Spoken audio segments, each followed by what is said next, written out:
He has Tom Hanks hands. You know how like Tom Hanks has gross hands? Does he? Yeah. I gotta look this up now. You know, like in You've Got Mail at the end when he puts his finger over her lips to like shush her. It's like the best. It's supposed to be like the best part of the movie or whatever. I'm like, ew, his fingers. I'm looking now. They seem fine. What's gross about his hands? They look like they might have been dead before.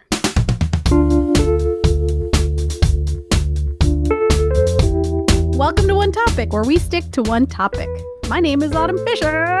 My name is Greg Russ. And Autumn, 'tis your week to choose the topic. 'Tis my week and I have chosen a topic. I hope you have chosen wisely. Let's see. Is the old man at the end of Indiana Jones going to help us know whether we've chosen wisely or poorly? Well, you'll age very quickly and die if you choose poorly. If this topic is no good, I will watch you turn into an old lady before my eyes and then turn to dust. So this week our topic is neighbors. And why is that? Why have you chosen this to be our topic of discussion for this episode? Well, I didn't know that I felt so strongly about my neighbors until I had horrible neighbors. And so I have some stories about neighbors. I have some thoughts about why it turns out I feel like they're way more important than I thought. And I wanted to see maybe how you feel about having neighbors, or how you have a relationship with your neighbors, or if you have one, if you want one. I find it to be interesting. How other people feel too. I find it to be interesting that you didn't ever think about neighbors until you had bad neighbors. That you lived in a community in Atlanta that was all about the neighbors. Yeah. In Midtown, 13th Street, what they called Zoffieville, which was the name of the landlord, right, who owned this complex of. They were shitty buildings by that point. I never thought that they were shitty. They were falling apart. No, they were not falling apart. Yeah, there was some falling apart. Okay, well, whatever. We don't need to argue that. But amongst Midtown Atlanta, where, you know, all these high-rises were going up, you lived in this building, 2 stories. Yep, 12 apartments. That was it. And Cheap rent. And it was 100 years old. An oasis in the middle of the city where they don't give a shit about anything old, and they knock it down and put something else up that will allow the developer to make a lot more money.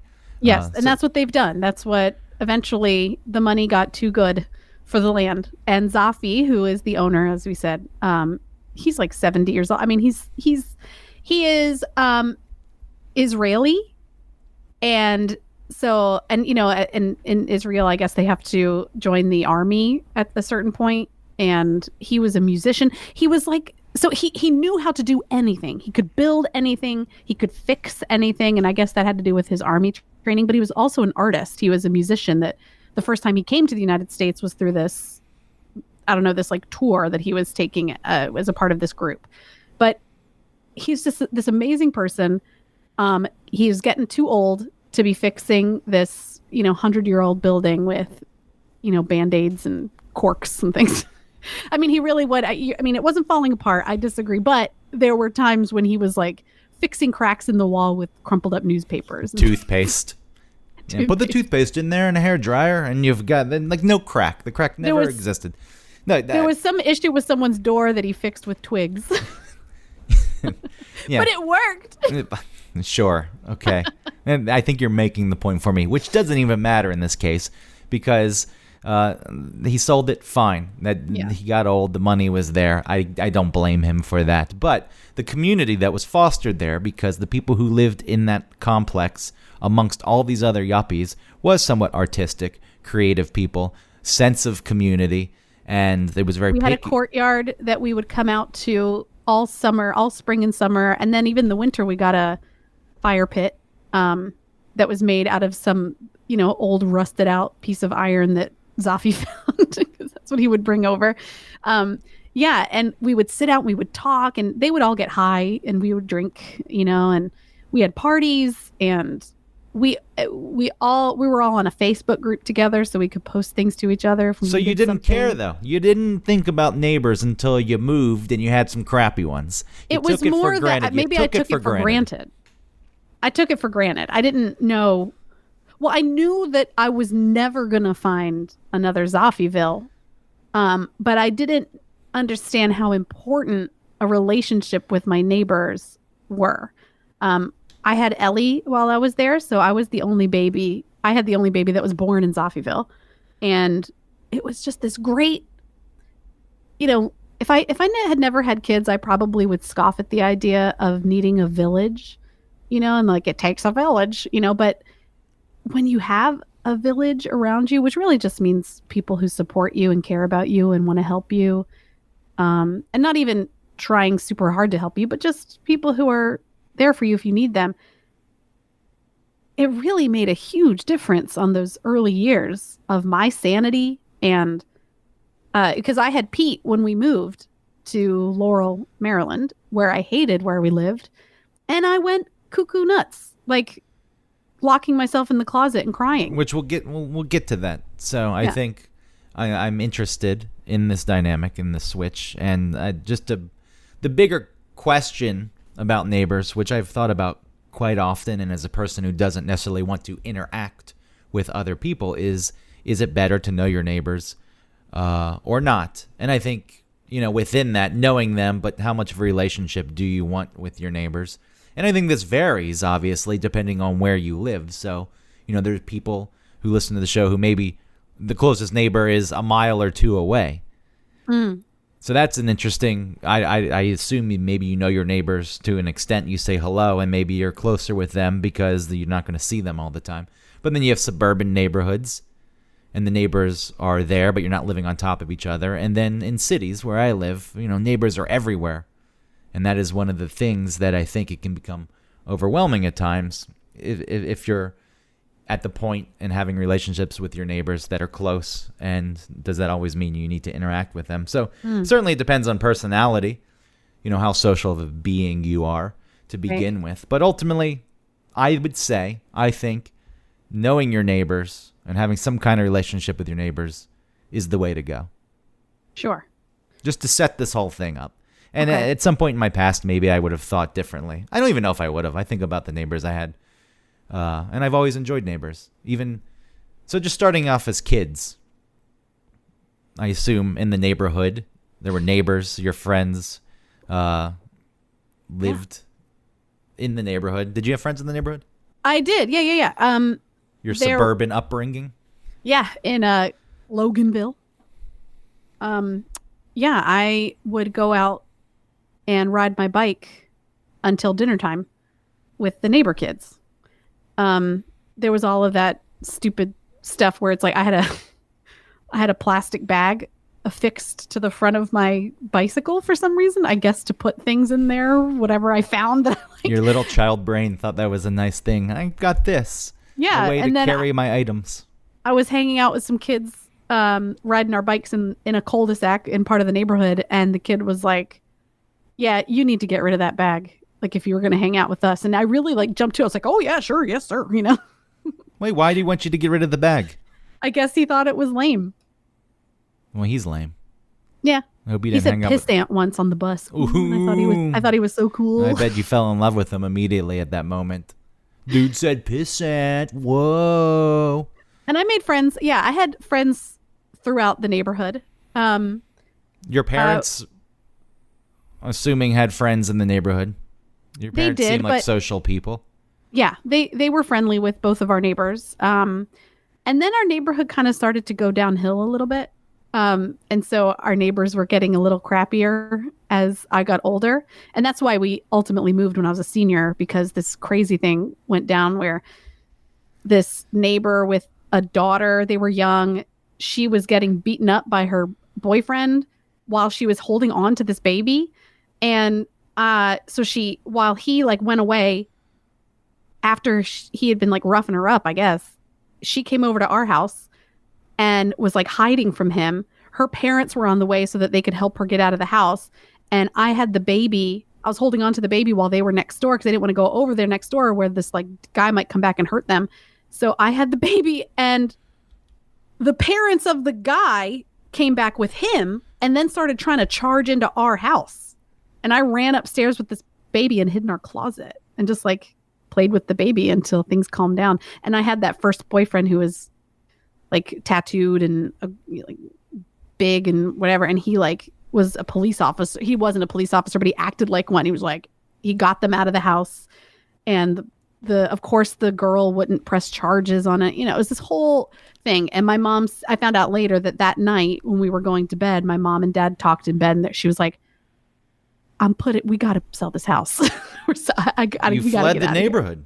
You got out of there.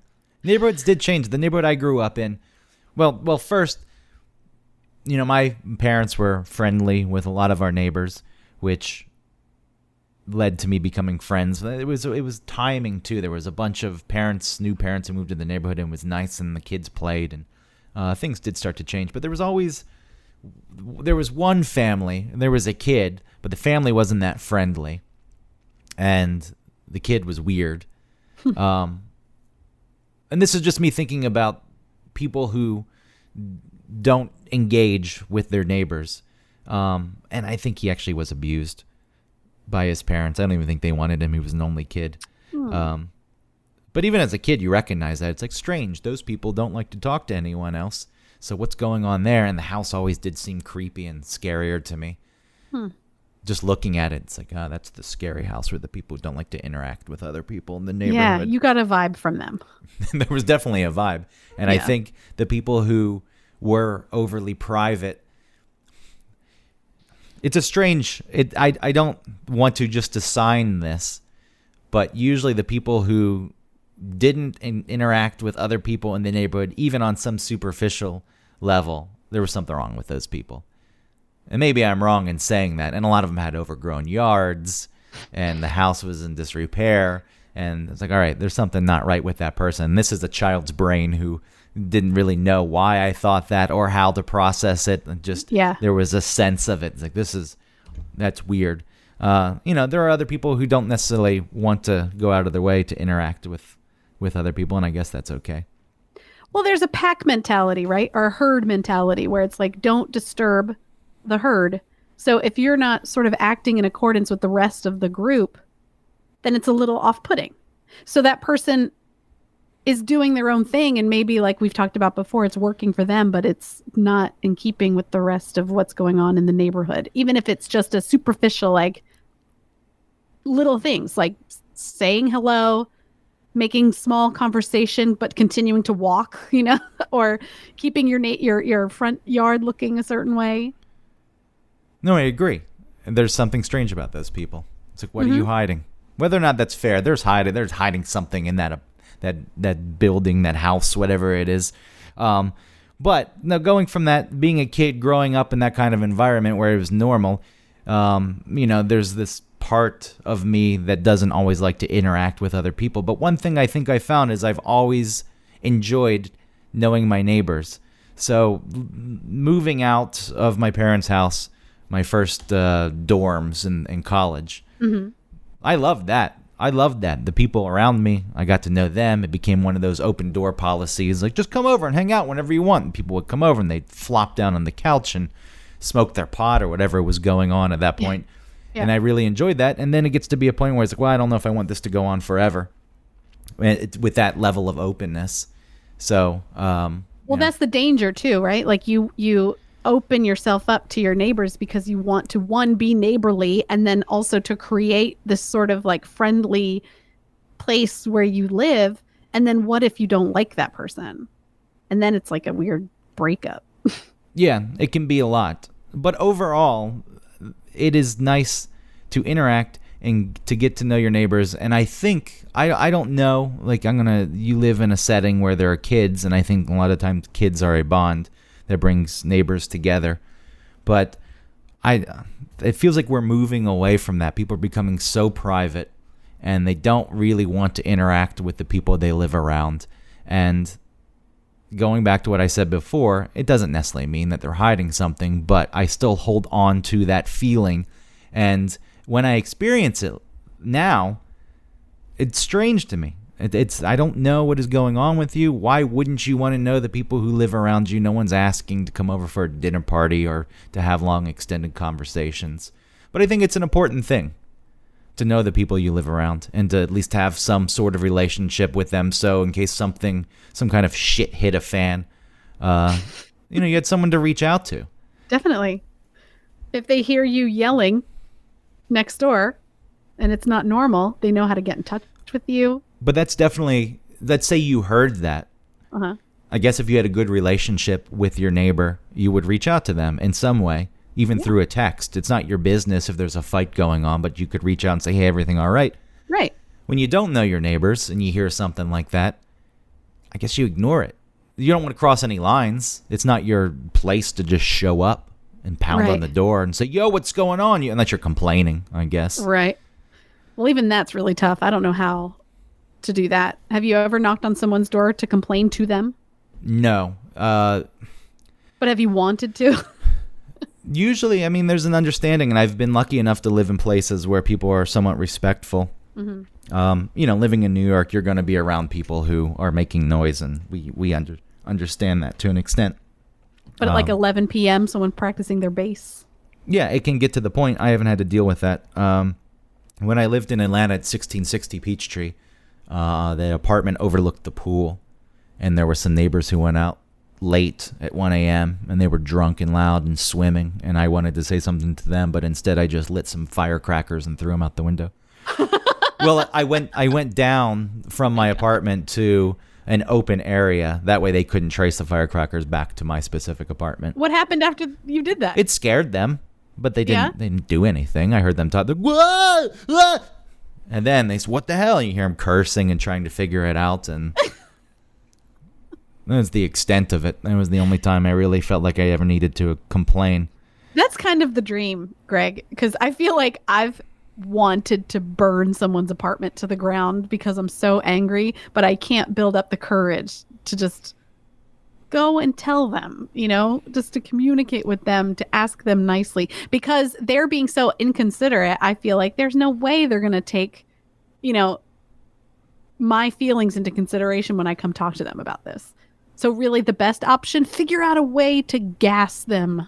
Like, that's what I think. I think that is the best option, because if you haven't established some kind of rapport with your neighbor, you showing up to complain does, even if they're in the wrong, there's some offense taken. Well, who are you? You never speak to me. Now suddenly you appear in my life and this is what you've got to tell me. Yeah. Even if they're completely wrong and you're right. That alone is a reason, I think, to talk to some people you live near, just in case you ever need to tell them to shut the hell up or to calm down. But no, so I'm curious. So you lived in this wonderful community oasis in Atlanta where everyone, I'm sure there were tensions and stuff, but, any kind of relationships with people who are close. That's a nice thing. I think that dynamic is something that's nice to have, to even exist. I'm annoyed with that person right now. I'm not going to talk to them for a day or two, but everything will be fine. Because that's what we have. And then, so you move to Maryland, and you were in an apartment complex first, right? Yeah, we were in an apartment complex. It was in a part of town that is mostly apartments. So not a lot of care, or maybe just money, is in the community. So,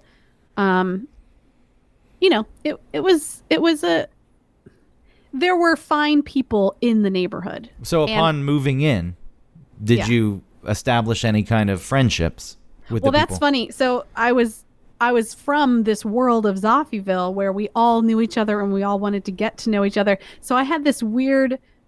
You weird hippie. What's that? You weird hippie in your commune. No. More like when I would meet a neighbor, it was like, I'm here and you're here and we're both friends now because we're neighbors, and it was, and the like Southern versus Northern mentality, when I know Maryland is supposed to technically still be in the South, but the attitudes are much different. Yes. People feel like when you're friendly to them, not everyone obviously, but a lot of people here, when you're trying to be friendly with them, they are thinking of you like when a homeless guy tries to chat you What up. do you want? Yeah, what do you want? Why are Just you doing get to it. Spare me the whole thing. I don't need the speech. What do you need? That's how people feel when you're, and I'm like, and so there was a lot of transition between what I experienced in the best place to live ever in Zoffieville and then in Maryland. Where you did live in Atlanta, that was an anomaly. It really was. Yeah, we were paying nothing a month. But outside of that, there. the sense of community that came along with it, like that is not something that... That's what I'm saying. That was part of it. Yeah. There was, a nice... It came together in a way that you probably won't find so easily anymore. No. That's where I fell in love. That's where Lucky and I went through ups and downs. Lucky Yates, who's on Archer, but we've known for a very long time. Yeah. So you were friends with him. He's the one who got you in, right? He was kind of the gatekeeper of that place. Yeah, but definitely. But so going from that, you're used to living in this way that isn't necessarily the norm. Going to another apartment, and maybe you're a little overbearing. Did you really project that? Hey, nice to meet you so much. I wanted them to be more excited to meet me because I was excited to meet them, because I felt like I'm gonna try and foster what we had in Atlanta, and try to not foster but create what we had in Atlanta, and that wasn't going to happen. Most of the neighbors just wanted to be superficially friendly. There were plenty of neighbors who were friendly and fine, but it just wasn't the same type of thing that was happening where we were actual friends in Zoffieville. So that seems obvious now, and even maybe beforehand if I thought about it, but I just thought, no, this is what maybe it's us, I didn't really think that, but it was more like, maybe this can happen here, hopefully it can, but it didn't. My neighbors were fine, but eventually I had some really shitty downstairs neighbors. Did you even gauge the situation though before you went in, or you just thought, I can force this on these people? We'll go out, we'll grill, we'll throw the ball around, we'll get more a slip like, and slide if it's set not up. happening, then we will bring an element and it will come. Like if you build it, they will come. So if we projected ourselves as people who were like you were talking about, like open door policy. We weren't asking them to come in or whatever, but it was just like, hey, let's hang out on the front lawn. No one ever hung out on the front lawn. Okay. The kids are outside and no other parent would be out there with them. The kids would just run around by themselves all the time. And Ellie was too little for us to let her do that. The other kids were like 5, 6, 7. So we had to be out there. So we were just always alone. There were no other parents to chat with even, because they weren't outside. Yeah, that's tough. Yes. And so then it was just very alone. I was very alone, I felt like. And, I think we were only doing the radio show shorter hours in the morning at that time. And I had the kids with me at the house, like they weren't in school or anything. So, oh man, I was just like, it was horrible. So you had a lot of time and not a lot of people to interact with. And part of this too is you moving. And another episode of ours was making friends as an adult. Yeah. Which was another thing you're dealing with at that point, because you're in a community where you don't even know anyone, so you don't even have friends outside of your neighbors at that point to go hang out with. Family. I had a family that was a cousin and his family, which was like 20 minutes away, 30 minutes away. And so many things. Losing Zoffieville, losing your friends, losing a culture, honestly, and just being so alone and not knowing where things were. Like, you don't really know your surroundings. Because, we had 3 days to find a place when we moved up here, and this is where we found. So that's a lot of adjustment. A lot. It was a lot. I was not happy. That makes perfect sense. I don't know how anyone could really be happy in that situation. But I can also see you overcompensating a bit and going to try to force that neighborly friendliness. Let's all hang out. It wasn't like I wasn't thinking about like, I have to make this happen. It was just it was almost like this is just how I was raised or something. In moments where it presented itself. And then to be kind of rejected, you know what I mean? And so put on top of that, like a kind of rejection of like, oh, this isn't working. People don't do that here. No one's interested in that way. Which isn't necessarily true, right? Because you've since moved, and this does sound awful. I meant in this apartment. I know. Okay. Oh, so you meant just here because you referenced the South and the North and the differences, which there surely are. But My point was going to be, I don't think it's just Maryland, but yes, where you were, that specific place. That's what I mean, the specific apartment. And it does sound awful, and I'm sorry that you had to go through that. It's horrible. Honestly, I was being like a crazy person. Like I would lock myself in the closet, and I would just lay on the floor and stare at the baseboards and like cry and feel bad for myself, and then feel stupid for what I was doing and what this looked like. You were dealing with a lot. We just went through all the change that had happened in your life and everything that you've given up and sacrificed. And Ellie was only a year and some months old. And she's your responsibility, completely dependent on you. So young, not even able to go get her own food out of the pantry yet.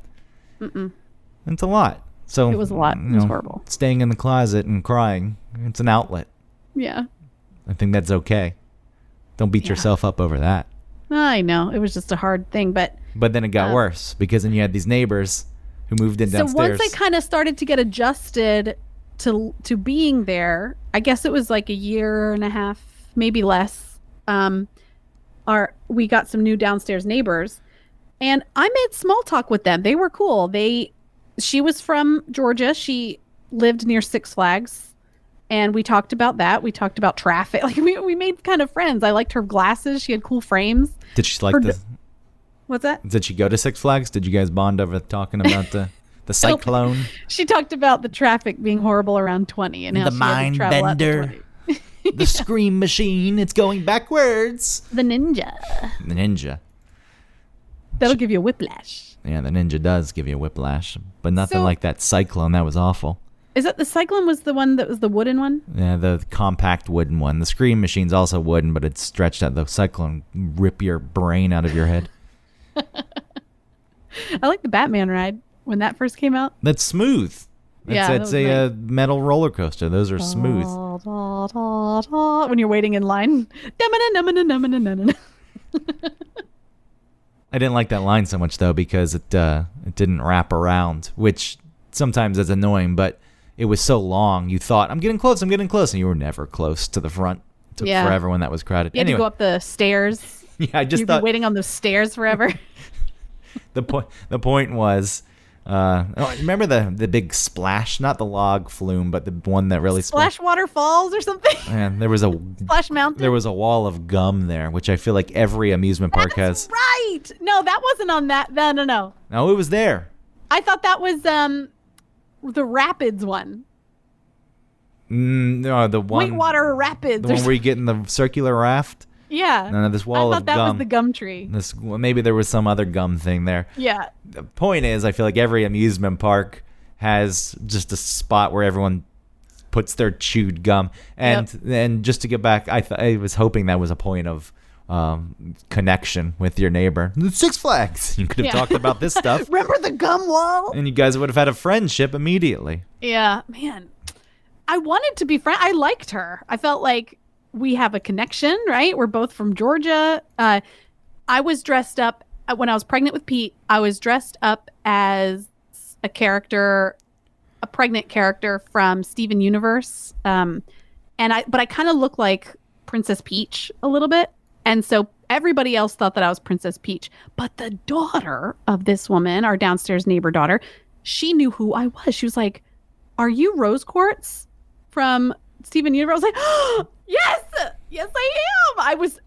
I couldn't believe it. She was my favorite person of all time that ever, you know what I mean? So then a couple months later, Ellie, we're up early. Ellie's running down the hall, and the daughter comes up and asks us to be quiet. And or maybe it wasn't the mom, someone from downstairs asked us to be quiet. And so I was like, "Oh my God, of course. I'm so sorry. I'm sure that's loud." We weren't thinking about it. We were not being considerate. I didn't realize what was going on. I was very understanding.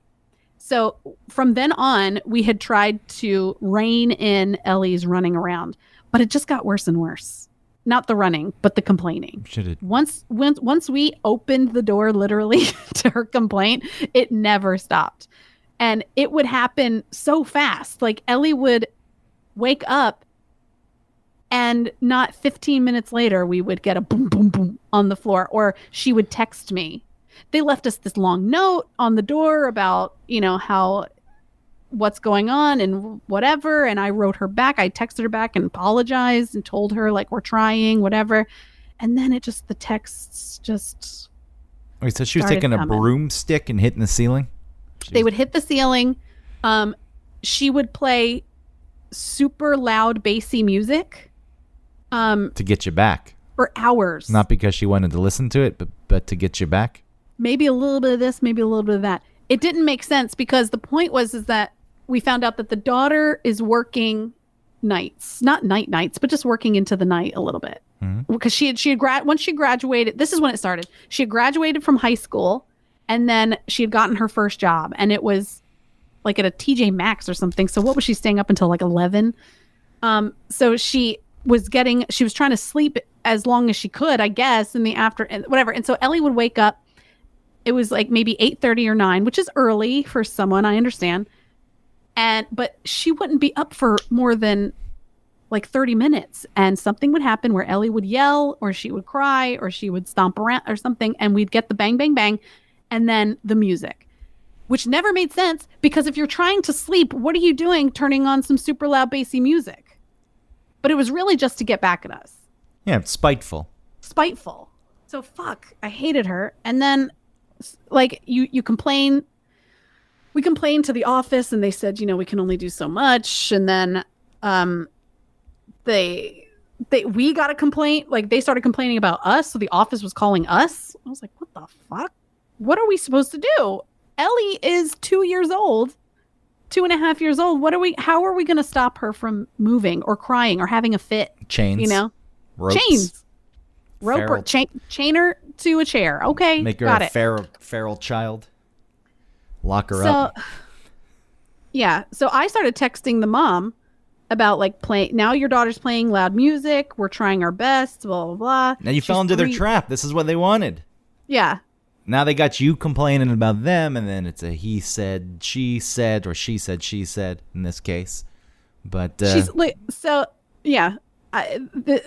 She said, "Good morning. My daughter is home trying to rest before work. This is at 9:30, and is complaining that there's running and screaming. Please help." And I said, "There's no running, but she was crying. There's not much I can do about that. I'm sorry. Also, I'm in early labor right now." I was in fucking labor. And she was like, "Okay." Yeah. And then she was just like, well, some people, there's obviously no winning. So you're in an even worse situation where you ended up moving because it was the only way to get around that. She started telling me too that she's been trying for a year. She has videos. She's taken videos of, I guess, her stealing of Ellie running, and that we're gonna be getting a knock on the door by the police, and that I would like for you to consider us human beings who don't want to hear a young child running around. It's not fair that this keeps happening, but we will contact the police. We deserve to have peace. We deserve to have peace as well as you do. I was like, well, the police aren't going to do anything at that point. I was like, the fucking bitch, that's what, at that point, I was like, call the police. Call them. All that's showing is this is a no-win situation. There was another element to it also, which was we were in a predominantly black neighborhood.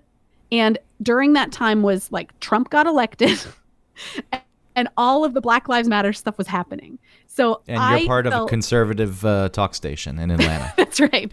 I myself, as a conservative.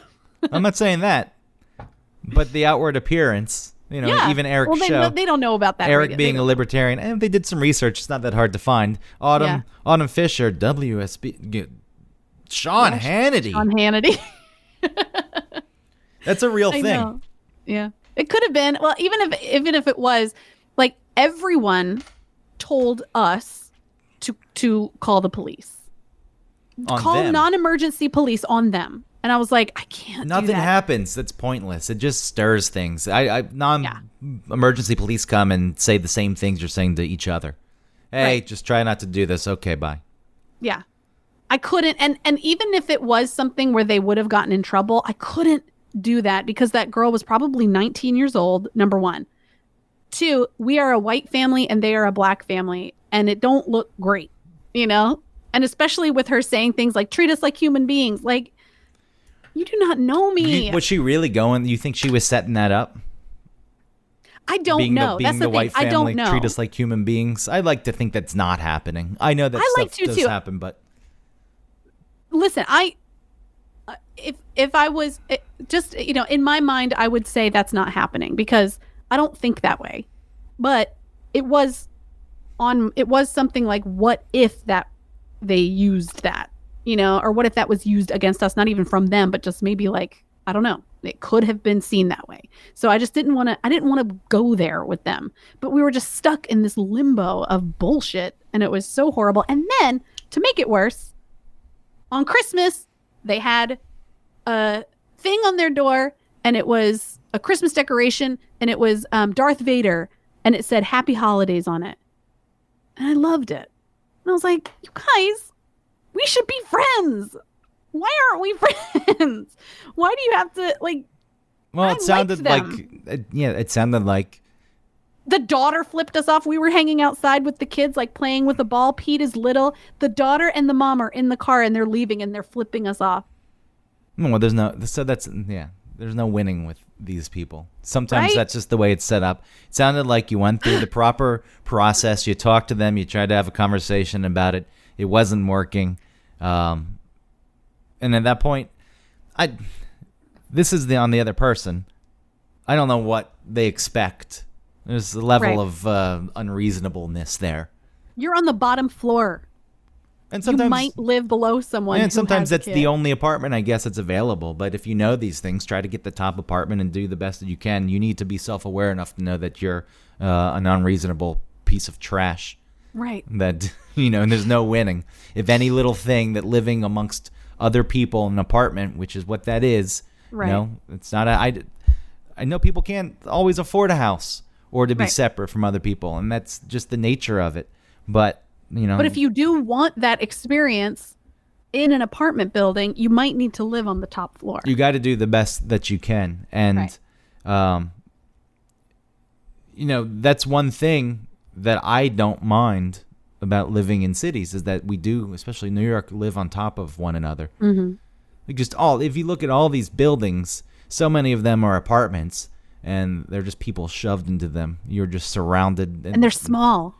Yeah, which is something that in a weird way, it's nice. Like, this is the only space in this city where nobody is allowed to bother me. This is my own personal little space. Little. It is. It's little, but you're not allowed in here. But that was something that I always enjoyed about living in cities. Even when I was in Atlanta, in Cabbagetown, for example, I lived on Carroll Street, and there's those townhomes. Mm-hmm. And I wasn't super close to the people, but there'd be times that we'd all get together in the back and have some food or have some drinks because there was bonding going on that this is this very particular street in this city with these old homes, and we're the only ones who have them. This is where we live, and I liked that. I liked that part of it. When I first moved to New York, my apartment in Bushwick, which is in Brooklyn, only 2 units, so my apartment and the people above happened to be the same age, and we kind of had that setup where just come up whenever, come down whenever, and just hang out. And I was okay with that. Was it an old, townhome that was converted into 2 apartments? It was an old building, but it was just 2 floors. Okay. First floor was all one apartment. Second floor was all one apartment. And then we had shared access to the backyard, which was nice. That's nice. We'd hang out. I think this is important. As a person who doesn't want to interact with other people often with the small talk, I think that's the real thing. It's like, there's just times you see so many people having pointless conversations. I don't think it's needed, so just don't have the conversation. But people you're around and you share your space with, and in essence parts of your life with, just by proximity, those are people I want to know. And my favorite was when I moved to Sullivan Street in Manhattan in Greenwich Village. Man, that was the quintessential, stereotypical New York building. Why is that? That place there were people there. Rocco had been living there since 1971. Bob had been there since 79. Johnny had been there since 83. And I knew everyone who lived in the building. There were actually 2 buildings. There was a building on the street, on Sullivan Street. You go through that building. There was a courtyard, then a back building. And I knew everyone. And, was it always the best? There were times, Johnny, for example, Puerto Rican guy, who would yell just things like, I'm going to take a screwdriver and shove it up your fucking ass and turn it sideways, to no one. I don't know who he's yelling at. He's not on the phone? No, he's out in the courtyard just yelling. And I bring up the fact he's Puerto Rican because he hated Dominicans. He's yelling about Dominicans quite often. Now, I don't understand that rivalry fully. I get some of it as Puerto Ricans, are allowed to come to the United States, and the Dominicans feel like they don't work as hard because Dominicans who come to the United States have to work for it and get, their green card. It's something. It's not my battle. It's not something I care to get into. I love hearing about other races, racism. Sure. Not that I love that it exists. No, but it's there. It's interesting. Yeah. And then Johnny's yelling things about Jews, and then I'm half Jewish, and so there was a lot of times with Johnny, I would look out my window. It's like, you all right? He's like, oh, I'm sorry you had to hear that. I don't really hate the Jews. I'm sorry. Because he thinks I'm Jewish because I look at. And it's fine. I was like, but what's going on? He's like, I just get so angry sometimes. Johnny was also a heroin addict. And there were times he would just be sitting in the courtyard. Once I came back and he was passed out. And I wanted to make sure he was all right. So I shook him. Yeah. And he came back too. And he started speaking to me for 5 minutes, talking about how everyone in the world ignores him and he's so lonely. And as he's speaking, it looks like his mouth is swollen, and I didn't know what went on. So he's talking to me for 5 minutes. Yeah. And he just spits out all this chewed up bagel. I was like, did you not remember that was even in your mouth when you started speaking to me? But as insane as he was, and the point was, there's times I'm in my apartment and I need to leave, but he's outside and I'm hiding because I don't want to deal with him.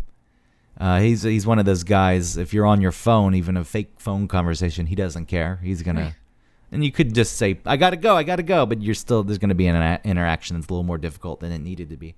Yeah. But, within all of this, there's this very sweet guy, thoughtful guy that would come out at times, and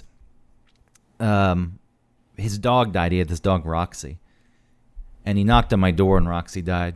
And he's like, Jerry, because he didn't know my name at the time. Did he always call you Jerry? He always called me Jerry, even though the only time he didn't call me Jerry and he called me Greg was the highest I'd ever seen him. I don't know what triggered at that point. But so he knocks on my door. He's like, Jerry, you want to come to the park with me and spread Roxy's ashes? And I was like, okay. And it's like this beautiful spring day in New York. It's warm. The sun's out. We go to Washington Square Park. Johnny finds these 2 rocks on the ground that he assigned some spiritual meaning to, and he starts tapping them together. And then we go to the dog run where he used to take his dog, and he went in and he tapped the rocks, and they'd take out some of the ashes and throw them, which I don't even know if that's a legal thing to do, be spreading dead animals' ashes across the city. But people knew him from the dog run, and then we continue around the park, and he goes to a tree, and he taps the rocks on the tree. It's weird, don't get me wrong, but it was one of these things, I'm really glad that I'm doing this today. This is something, still to this day, I remember. It just seemed like a very New York thing to happen. I have this weird neighbor. Yeah. Who now I'm hanging out with. Once Johnny's crying in the courtyard, and I say, what's going on? And he says, I'm just sad because people ignore me. And again, there's reasons people ignore him. Because you think he's crazy. Right. I said, you want to hang out? And he said, yes, let's listen to some blues music. I say, okay. And then he goes upstairs, he comes back, we listen to music, he's telling me all about it for 30 minutes, and then he pulls out heroin, and he puts lines on my desk, and he snorts 2 lines of heroin, and he leaves the line for me. He's like, that's for you. And I said, I don't want it. And I said, it's not a lot, it's not going to hurt you. And I said, Johnny, I don't think it's going to hurt me, I'm going to love it. And then I know where to get it. And it's not something I want to do. Ignorance is bliss as far as I'm concerned. Yeah. And then he says, okay, and he snorts it, and he pats me on the back and says, good job, you passed the test. And I was like, well, it wasn't a test, and even if it were a test, it's pretty fucked up of you to be testing me that way. Yeah. But all of this in my mind is like, this is okay. This is having neighbors in New York and an old walk-up building in Greenwich Village. This is what it's supposed to be. And then Rocco, for example, the guy who had been there the longest, at some point, somebody spilled hundreds of pennies in the courtyard. They just dumped them out. And I went out, and he's huddled over the pennies and picking them up. And I said, what's going on, Rocco? He said, a lot of good luck here. I said, oh, okay. And I left, and I came back later. every penny that was on heads had been picked up. Wow. Only pennies only on heads? Yeah, only pennies on tails were left because of the bad. Wow. And then you had Bob, who was the nosy guy who would Google people's names from the mailboxes. He'd look at the name on the mailbox when someone new moved in and Google them and find out stuff and then talk to me about it. And he's like, don't think I don't know what's going on with that person up in that apartment. There was a married couple. I was like, yeah, sure. I didn't even know what he was getting at. But he was, and then he would fight with Johnny sometimes. They'd shout at each other. Yeah. Is it because he was Dominican? No, Bob was just this weird old white man whose pants would come up to his boobs. Oh. His old man boobs. But then he would listen to like really good music that you'd hear coming out the window. Mm-hmm. And it was I really enjoyed it. And then there's Deidre, who played a piano. She had a piano. Everyone in the building I knew. And there was... This is your Zoffieville. It was nice, even though the building was... Yeah, we had a piano across from the driveway. There was like a 110-year-old house, and that was converted into a billion little apartments. Not a billion, maybe 5. And there was a piano up there that somebody would play, and Jason would always play music on Saturday mornings. He was tripping on LSD once, and we were having a party, and Ellie was born already. And I swear, they had this like weird spiritual connection. She loved him, and he was super high, and he was like, I'm gonna talk to Ellie real quick, and she's a tiny baby, and he like looks at her intently, and then she's looking at him. There was just this little moment that really felt like, I know that he's tripping and he really does think he's having this, but this might really be happening. It could be. Yeah. And you're okay with that to an extent, I guess, if you took your baby because alone. He was harmless. He wasn't scary. He wasn't a Johnny. He wasn't scaring anyone. Well, even Johnny, I saw Johnny recently walking on the street, and wider than that building, I got to know people in the neighborhood. And that's another thing in New York is just where you live, the people who run the stores that are close by, because they're usually independently owned. And you get this sense of community, which It's nice. That's really nice. Which I really like. But no, Johnny, he's clean now from heroin. And I talked to him for 45 minutes, and he told me, he's like, I really like space. And when I was a kid, I wanted to be an astronomer. And they started talking about all this stuff about space, like not as deep as I guess a scientist would know, but more than a normal person would know. He was talking about the expansion of the universe, and I was wow. I think there was the reason I liked him in the first place is I recognized that some of this was there. Addicts are really interesting people usually. It's the addiction that gets in the way, but it's almost like the reason why they're so interesting is sometimes they're troubled addicts. Yeah, Johnny also liked to view himself as the protector of that building because he said in the 80s it was a really bad place, and he points out to this spot on the wall where he fired a gun once at a guy who was trying to break in. And he's like, that's where the bullet hit, and then there's a chunk out of the brick.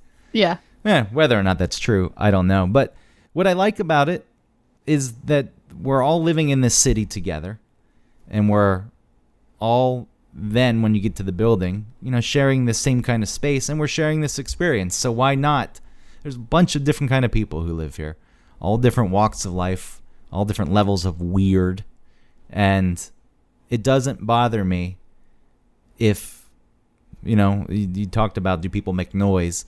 If you're doing something and it's your life, like playing the piano, I don't care. If you're just being completely rude and not taking anyone else into account, then sure, it can be an annoying thing. But in Zoffieville, like, we had neighbors that were being loud, or we could hear things or whatever, but because we knew them, it wasn't like, oh, that asshole is doing whatever. We're like, oh, that's Courtney. You know what I mean? Like, we knew who it was. And so I was wishing for that in Laurel. And that's hard to find. That I don't want to say that doesn't exist. You know us. You know who we are. We're not jerks. Yes, we have a daughter that's moving around and bothering you, but you know her. And you know what I mean? Yeah, it's. I don't want to say that kind of thing doesn't exist outside of cities, but I feel like it's in cities or small towns where those kind of things happen. In suburbs, it's a different kind of existence. Yeah. And to go in and expect, again, these people sound very unreasonable that you're dealing with. Mm-hmm. So I'm not trying to say, you were No, I understand wrong. What you're saying. But me living in New York, I wouldn't get angry. This is what I came here for. There's noises. It's loud. There's shit going on constantly. And that building actually represented what I think I wanted, even subconsciously, in moving here. It's like something like that. I want to be around these kind of people. It's inspiring, or even if it's annoying at times, like I'm getting something out of it. The building I live in now, I don't know, it's just filled with white people my age in their 30s. I'm actually the only guy in this building. I realized that's great. There's 6 apartments, but there's pleasantries. Hi, how are you? And that's about the extent of it. There was one when I first moved here. A guy was still living here. He's since moved out. And squeezing. Could you go next door or knock on a door and ask for like sugar or something? I mean, I could. I don't talk to my neighbors that much. I would like to do something like that. Yeah. I think it wouldn't be so weird. They knew who I was. But when I first moved here, there was a guy who hadn't moved out yet, and I was squeezing in. So you come in the front door, the mailboxes are there, and then you go up. There's another door, and you go up the stairs. But it's tight space, and he was checking his mail, and I squeezed by. I was like, "Hey, how's it going?" Just completely ignored me. Didn't even say anything. I was like, screw you. This is where I live now. And then I was longing for, the building that was falling apart on Sullivan Street at that point. But, it's since I now, within the neighborhood, I know people run the businesses and stuff now. And I feel like, this is my home, which I like it. But for you, moving, again, you make the choice, right? You made a choice to move because Travis had a job and you had to go, and you did the best you could at that point. And you tried to create something, which I think there's nothing wrong in that. Yeah. And in trying to do that. But, the other people, it's also on them to understand. I'm getting a little off track here because you do move to a suburban apartment complex. You're probably expecting some level of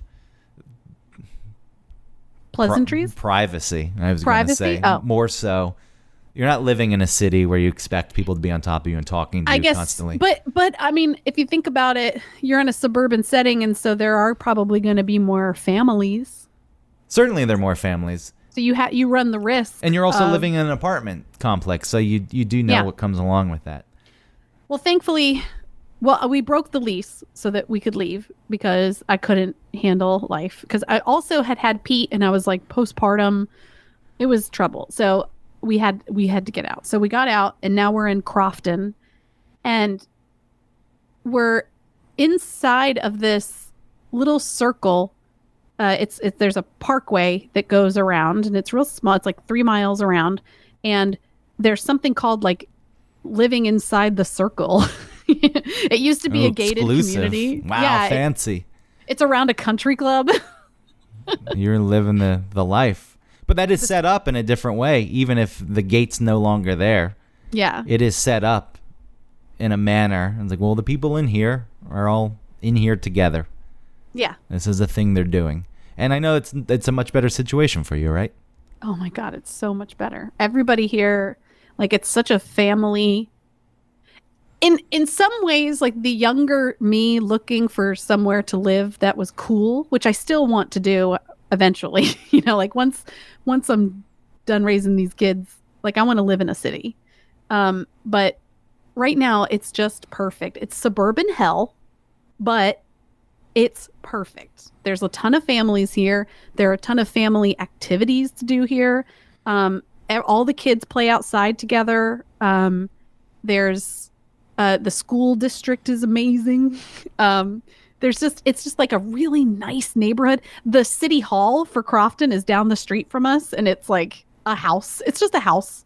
They're like cop cars parked outside of it because that's where the cops like hang out. I don't know what they do, but it's just a house. It's not like a municipal building. It's weird, but I love it. And Ellie's going to be able to walk to school, and I'm in love with that idea.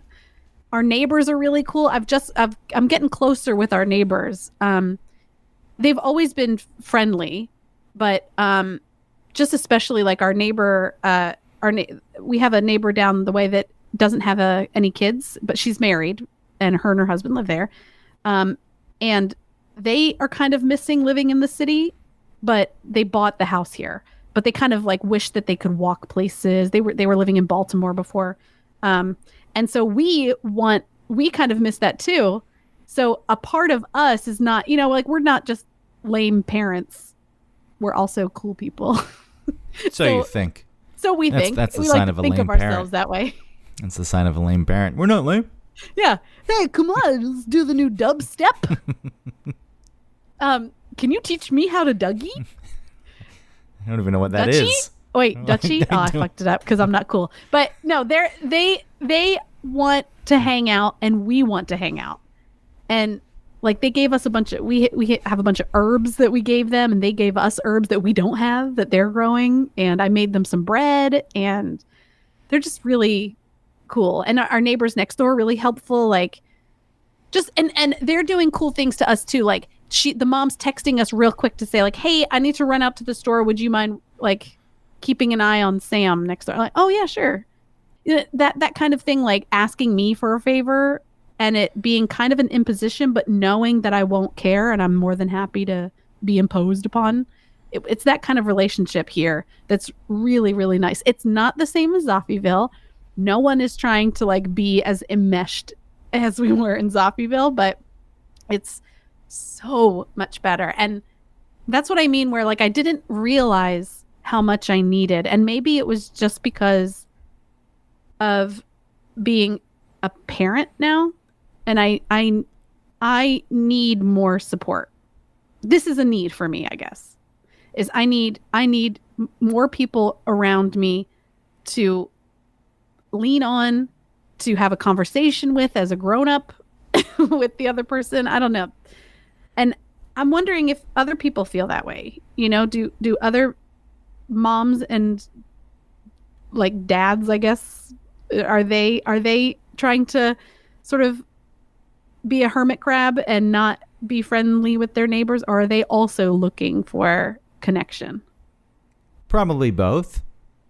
I think what we've established is that seemingly things are much better off if you've got some kind of connection with your neighbors and you interact with them. Yeah. And you know, again, you're all living lives in proximity. You're in it together, whatever that space may be. And we're all townhomes, so like we're sharing a wall, but it's a firewall, so we're not hearing a ton, but we are like squished up next to each other. Yeah, and if some people don't want to live that kind of life, that's fine. Like you can't blame anyone for not wanting to integrate with the people around them. I do think though, when you get to the point where you know what you're getting into, again, apartments or even something like this where it is a community and you don't like that other people are living like that, no, that's not allowed. You have to make choices. And I know it's not feasible for someone to go live in the middle of nowhere. It's like you have a job if you don't want to interact with people. It's like people have jobs and they need to be in proximity to certain buildings and places and other people. So telling them to just go live off the middle of nowhere. But I think you need to make some kind of adjustments and plans as best as you can. If you don't want to be a part of that, don't. Get away from it. Or if you have to be in the middle of it, don't get angry at other people who are a part of it. And it's a shame though, because I do feel like some people, if they opened up and allowed themselves to you know, integrate a little bit, it's nice. It goes a long way. It does. We are social creatures, as much as I like to pretend I'm not quite often, which isn't even true with me. Like I enjoy interacting with it. There's just certain types of enjoyment, and I don't like it to be forced. I don't like to feel like I have to do it. But if you're living in a place and you have relationships with people, you're like, I don't feel like doing this right now, and that's fine. Like I said earlier, if you have actual relationships with people and you're living close to them and they annoy you, so what? Because that's momentary. That's happening, and that'll pass, and you can go back and be a part of it. To hole up and just be constantly angry and annoyed because other people are actually out there living their lives and maybe having fun. I don't know what's going on there. I think that's really like now you're just getting bitter because you're not part of it. And then you're saying, well, I'm choosing not to be a part of it. I'm opening an umbrella and assigning a lot to people I don't know or people that don't even exist. These are just hypothetical people. But overall, it's a very good thing. Yeah. It's nice. It should be done more if it's not happening already. You know, people should get to know each other. And that doesn't mean take away all boundaries that you might keep for yourself, but make friends. Get their number at least, you know, so that if something bad happens, like something heavy falls on top of you and you can't get up. Just, be open to it. Yeah. And, one thing I'd like to clear up, I said, if you choose to live in the suburbs, maybe you're choosing. That's not even true, because the neighborhood I grew up in, it was a neighborhood. It was a suburban neighborhood, but it was a neighborhood. And most of us, there were gatherings, there was a playground, and the neighborhood would come together. Or, like I said, there was a lot of relationships amongst families. And there were always the weirdos with the overgrown lawns and the dark windows, and I don't know what's going on in there. Mm-hmm. Or the kid who wasn't allowed to come out and play because he had awful parents, which is a really sad thing. But oh no, don't talk about that now. Okay. I'm just saying that exists within these, but that happened in Laurel too. There was this African family, like Africa, and they had kids and they were never outside. Never, ever, ever, never, never. Maybe they didn't feel like they fit in. Or maybe they didn't like the American culture and they didn't want to influence their culture. Maybe. I don't know what they did with their kids. I asked the daughter once, I was up there because they invited us over. And I asked the daughter to show me a toy, and she showed me this one toy. I was like, is this your toy? Yeah, the one toy. Don't get involved. It's a shame. That sounds like a sad situation, but all the African families did that. I found out a lot about African families. Not like African Americans, like African. Yeah, that could be a cultural thing too. Yeah, I don't know what it is. Not my place. She talked about how it was real different. Like in Africa, they had so many more people helping them. They had all their family and all their neighbors. If a couple had kids and they worked, they would come home, and by the end of the day, dinner was made, kids were cleaned, because they were all doing it together. The kids were not just the responsibility of the mom and the dad. It was everyone's looking out for everybody. So yeah, she said here it's you come home and dinner's not made because no one's made it, because it's just me and my husband and my mother-in-law. I mean, that is a difference, certainly. Yeah, I just thought that was interesting. Humans are tribal creatures, and we did have our tribes for quite a while and moved away from it, but still, I think it's important to keep some of that intact as much as possible. Yeah. Else you'll be miserable and lonely. And on that note, thank you for listening to One Topic. Find us online everywhere, anywhere podcasts are found at One Topic, and go to iTunes and rate and review us and subscribe, download. I started a Twitter page. I don't know what for. We haven't really said anything yet. Started a YouTube page. Yeah, we have a YouTube page. Nobody knows why. I have a video on the YouTube page. But go check us out. Find us everywhere. Support us. Thank you for listening. Go be a good neighbor. State Farm is there. Stupid. Giving plugs away. Like a good neighbor, autumn and gray. That disgusts me in its own right. Well, yeah, State Farm playing on the neighborly thing to make money. We're a good neighbor, give us your money. Monthly premiums.